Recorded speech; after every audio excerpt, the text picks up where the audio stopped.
कभी सोचकर देखा है कि कैसे दुनिया के सबसे जाने माने डिक्टेटर एडोल्फ हिटलर ने करोड़ों लोगों का ब्रेन वॉश किया अपने अंधे पैरोकार बनने पर?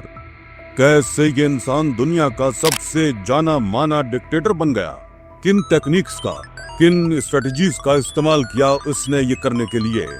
आइए जानते हैं ये सारी चीजें आज की इस वीडियो में।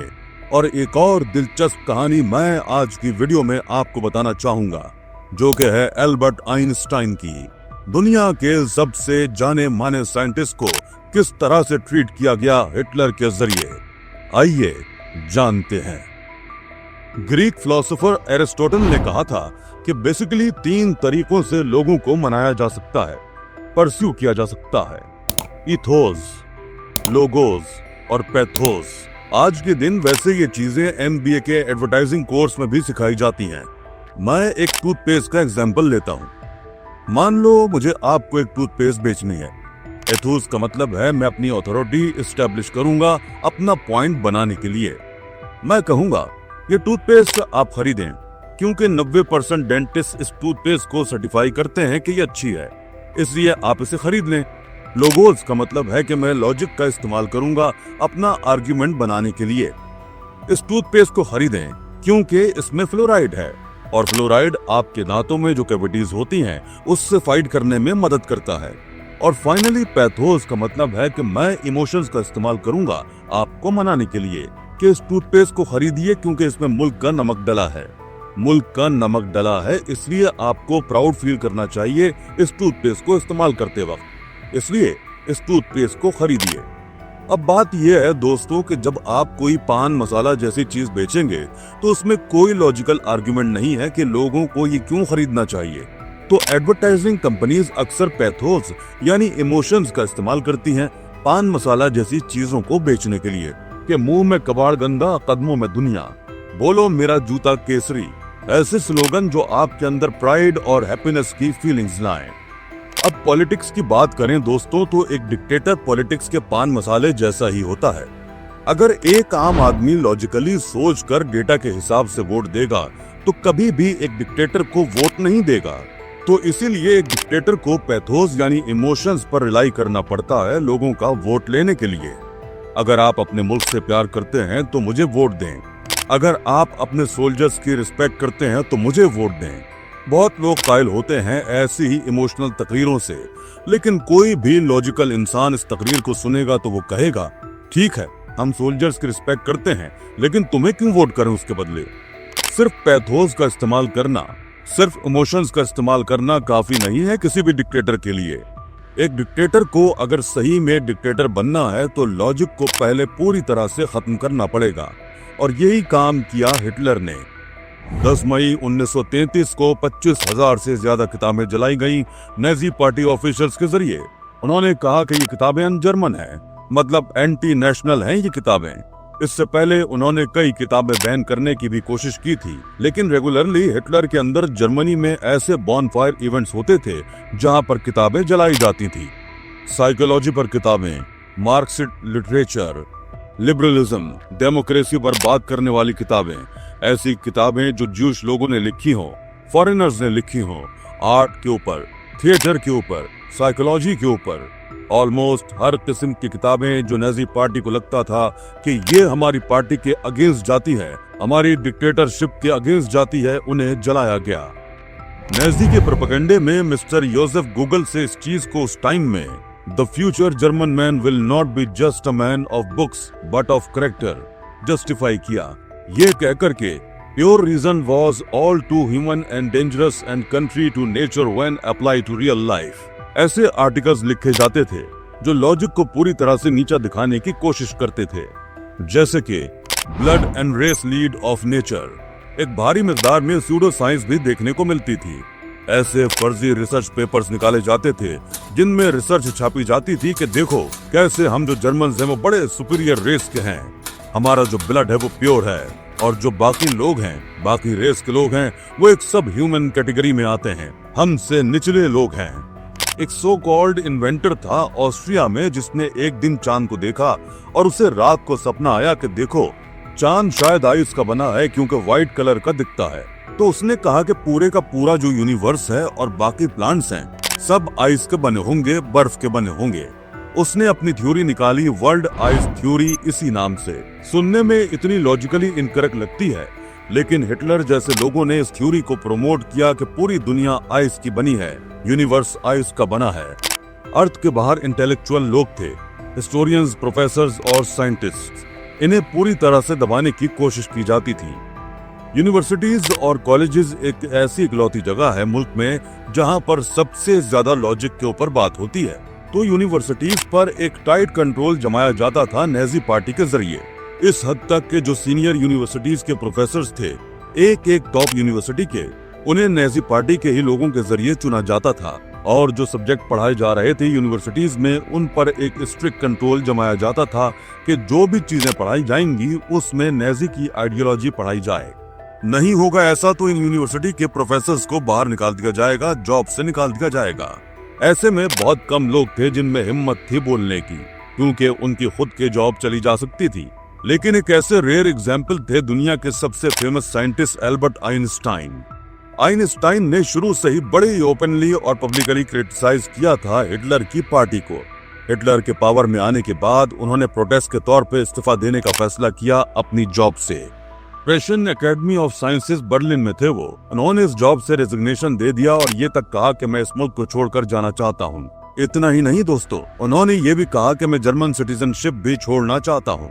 मुझे ऐसे मुल्क का शहरी ही नहीं बने रहना जहाँ पर इक्वालिटी प्रैक्टिस नहीं की जाती।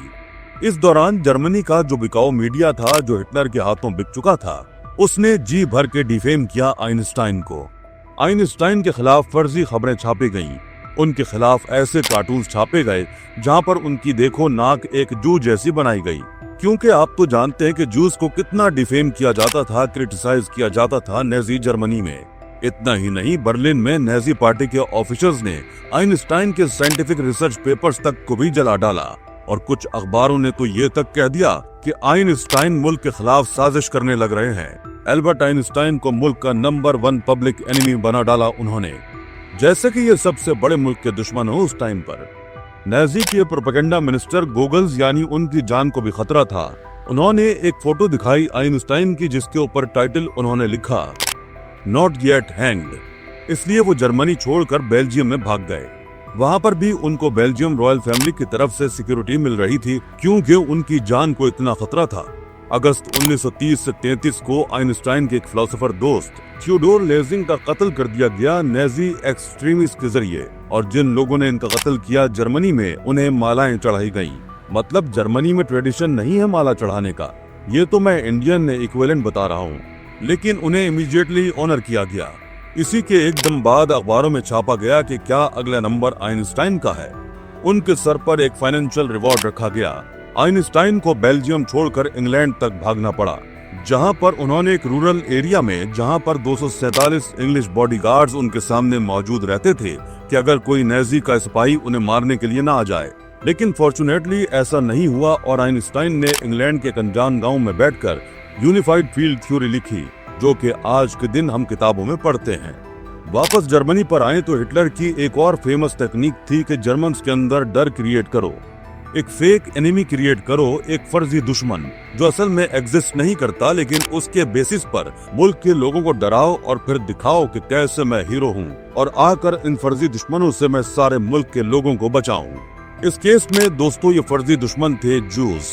कॉन्स्पिरेसी थ्योरीज बनाई गयी, फर्जी खबरें फैलाई गयी कि कैसे जूस एक्चुअली में इंटरनल एनिमी हैं, रिस्पॉन्सिबल हैं जर्मनी में जो वर्ल्ड वॉर 1 की हार हुई है उसके पीछे। कैसे ये मुल्क के अंदर बैठा दुश्मन है जो मुल्क को अंदर से खोखला करता जा रहा है। ऐसे प्रोपेगेंडा पोस्टर्स छापे गए जो दिखा रहे हैं कि कैसे वर्ल्ड वॉर 1 में जर्मनी हारी थी, जर्मनी की इकोनॉमी नीचे गिरी, सबके पीछे जूस ही थे। ये बात झूठी थी, क्योंकि जर्मन मिलिट्री में 1 लाख से ज्यादा जूस थे। 12,000 से ज्यादा जान से भी गए थे इस लड़ाई में। जब नेजी पार्टी सोशलिज्म की बात करती थी तो जूस को ब्लेम किया जाता था कैपिटलिज्म के लिए। देखो, ये जूस सारे मनी लेंडर्स हैं, सारा पैसा लेकर बैठे हैं अपने पास। लेकिन बाद में आने वाले सालों में जब नेजी पार्टी ने कॉर्पोरेट्स की मदद लेनी शुरू की, खुद क्रॉनिक कैपिटलिज्म करना शुरू किया, तो तब ज्यूज को ब्लेम किया जाता था कौमी नज्म के लिए, मतलब ज्यूज को कैपिटलिज्म के लिए भी ब्लेम किया गया, उन्हें कम्युनिज्म के लिए भी ब्लेम किया गया, लड़ाई हारने के पीछे भी उन्हें ब्लेम किया गया और इकोनॉमी नीचे जाने के पीछे भी उन्हें ही ब्लेम किया गया। आप पूछेंगे कि जर्मनी की आम आवाम ने इस पर क्यों यकीन किया? इसके पीछे दो मेन रीजंस हैं। पहला यह है कि सारा मीडिया हिटलर के सामने बिक चुका था। मीडिया भी ऐसी ही खबरें दिखाता था। लोगों के पास कोई और सोर्स ही नहीं बचा था। कहीं और से खबर लेने के लिए तो लोग इसी पे ही यकीन करते थे। और दूसरा रीजन यह है कि अनएम्प्लॉयमेंट बहुत ज्यादा थी, इकोनॉमिक हालत बहुत खराब थी, पॉवर्टी ज्यादा थी, इसलिए लोग ऐसी चीजों में पड़ रहे थे। अगली स्ट्रेटेजी थी हिटलर की अपने आप को एक मसीहा की तरह दिखाना कि मैं यहाँ पर सेवियर हूँ, आकर मुल्क के लोगों को बचाऊंगा। 1923 में एक बायोग्राफी लिखी गई थी हिटलर पर, जिस बायोग्राफी में हिटलर को जीसस क्राइस्ट से कंपेयर किया गया और वो एक ऐसे इंसान है जो जर्मनी को आकर बचाएंगे। बाद में पता चला दोस्तों कि ये बायोग्राफी हिटलर ने खुद ही लिखी थी, खुद ही अपने आप को जीसस क्राइस्ट से कंपेयर किया था, लेकिन बुक छापते वक्त किसी और का नाम डाल दिया था, अपने दोस्त का नाम डाल दिया था। ये चीज बाद में सामने आई थी कि हिटलर ने खुद की तारीफ की थी वहां पर। 2 साल बाद हिटलर ने अपनी ऑटोबायोग्राफी भी लिखी थी, मियन कैम्प, और इस किताब में बहुत सारे ऐसे बड़े बड़े झूठ थे, जैसे कि अपने आप को बताते थे कि मैं कितने गरीब खानदान से आया हूँ, मैंने फिजिकल लेबर किया है। लेकिन बाद में पता चला कि वो सब झूठ था, उसने कभी भी फिजिकल लेबर किया ही नहीं था अपनी जिंदगी में। ऑब्वियसली मीडिया भी उन्हें मसीहा की तरह दिखाता था हमेशा। 1930 में जो इलेक्शन हुए थे उसमें बैलेट कार्ड पर नाजी पार्टी नहीं लिखा गया था, उनकी पार्टी का नाम नहीं लिखा था, उन्होंने हिटलर मूवमेंट का नाम लिखा था, यानी अपना ही नाम लिखा था बैलेट कार्ड पे जहां पर पार्टी का नाम होना चाहिए। एक सवाल शायद आपके दिमाग में उठेगा कि अगर इतने सारे मीडिया को खरीदना है तो पैसे की तो जरूरत पड़ेगी यहाँ पर, ये पैसा आएगा कहाँ से? ये चीज आधी ही सच है वैसे दोस्तों, क्योंकि मीडिया को खरीदने के लिए प्रेशर बनाया जा सकता है, धमकाया जा सकता है, जर्नलिस्ट को जेल में डाला जा सकता है, इससे आधा काम कंप्लीट हो जाता है, लेकिन फिर भी बाकी आधे लोग पैसे से ही मानते हैं। तो हिटलर को बड़ी कॉर्पोरेट फंडिंग मिलती थी, BMW, कोडेक, सीमेंस, नेस्ले, फेंटाफोर्ड, वॉक्सवैगन, असल में जो भी जानी मानी जर्मन कंपनी आज आप जानते हैं, इन सारी कंपनीज ने हिटलर को फंड किया था हिटलर के टाइम पर। कुछ ही साल पहले की खबर है कि आवाम के प्रेशर में आकर इन सारी कंपनीज ने कंपनसेटरी फंड्स दिए थे उन जूश फैमिलीज को जो हिटलर के जमाने से बचकर निकल के आज भी जिंदा थीं। जैसा कि आप जानते हैं दोस्तों कि इंडिया में भी कई लोग हिटलर से इंस्पायर्ड थे। एक नाम जो सबके सामने आता है वो है विनायक दामोदर सावरकर का। जैसे नेजिज्म में प्योर जर्मन रेस की एथनिसिटी के बेसिस पर बात की गई है, ऐसे ही सावरकर ने हिंदुत्व लफ्ज का इस्तेमाल किया था प्योर इंडियन रेस के बारे में बात करने के लिए एथनिसिटी के बेसिस पर। इनके हिसाब से हिंदुत्व एक पॉलिटिकल आइडियोलॉजी थी जिसमें हिंदू, सिख, बुद्धिस्ट और जैन आते हैं और मुस्लिम्स और क्रिश्चियंस आउटसाइडर्स की तरह हैं। उन्होंने जूस को कंपेयर किया इंडिया में मुस्लिम से। आज के दिन कुछ लोग हिंदुइज्म और हिंदुत्व लफ्ज को इंटरचेंजली इस्तेमाल करते हैं, लेकिन अगर आप इस हिंदुत्व की बात करेंगे जिसकी सावरकर ने बात की थी, एक पॉलिटिकल आइडियोलॉजी, तो हिंदुइज्म और हिंदुत्व में जमीन आसमान का फर्क है। हिंदुइज्म एक ऐसी सोच में यकीन रखती है कि सारी दुनिया एक है, इंटरनेशनलिज्म। दूसरी तरफ हिंदुत्व की सोच सुपीरियोरिटी दिखलाती है कि कुछ लोग ऊपर हैं, कुछ लोग नीचे हैं, कुछ लोग इस सर्कल के अंदर हैं, कुछ लोग आउटसाइडर्स हैं जो निचले लेवल के हैं। सावरकर जैसे ही मुस्लिम्स में भी कुछ ऐसे लोग थे जो अपनी आइडियोलॉजी से सुपीरियोरिटी की फीलिंग्स दिखाते थे, जैसे कि चौधरी रहमत अली जो चाहते थे मुसलमानों के लिए एक सेपरेट मुल्क हो, मुसलमान ऊपर हैं, बाकी लोग नीचे हैं। ऐसे ही क्लियर आइडियोलॉजीज बार बार थ्रू आउट हिस्ट्री हमें देखने को मिलती रही है। इंडिया से एक और एग्जाम्पल है गोलवालकर, जिन्होंने ओपनली दिखाया था कि वो नाजी आइडियोलॉजी को कितना पसंद करते हैं।